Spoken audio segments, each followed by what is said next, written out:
أعزائي مشاهدي ومتابعي جريدة قناة الوطن الدولية نيوز، أهلا ومرحبا بكم اليوم من داخل مستشفى الميري في مبادرة عظيمة ينظمها حزب مستقبل وطن تحت شعار كلنا إيد واحدة. لازم يكون لنا لقاء هام مع معالي النائبة الدكتورة رانيا الجزيرلي عضو مجلس النواب. أهلا وسهلا بحضرتك يا فندم. اهلا بيكي حبيبتي، اهلا بيكي. حضرتك ممكن تقولي لنا طبعا عن المبادرة العظيمة وتكلمينا عنها؟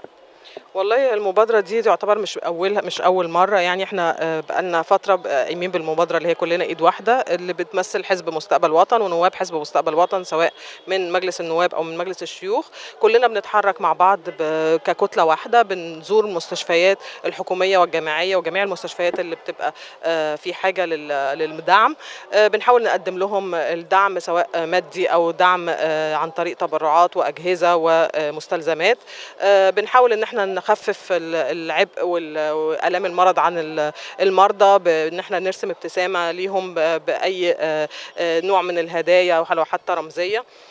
حزب مستقبل وطن بيحاول يوصل رساله للجميع ان هو بيعمل على قلب رجل واحد، وان احنا كلنا في خدمه المواطن السكندري بجميع اطيافه، وكلنا بنمثل نفس الشخص ممكن يتوجهه لاي حد فينا، كلنا بنقوم بنفس الواجب.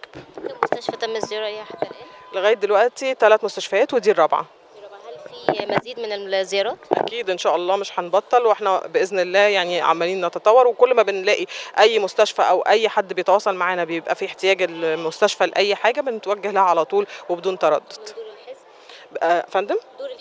دور الحزب طبعا ان هو احنا من الشعب، يعني احنا حزب مستقبل وطن موجود في الارض، على الارض الواقع في الشارع مع الناس، احنا مع المواطن، بنحس بآلامه وبنحس باحتياجاته.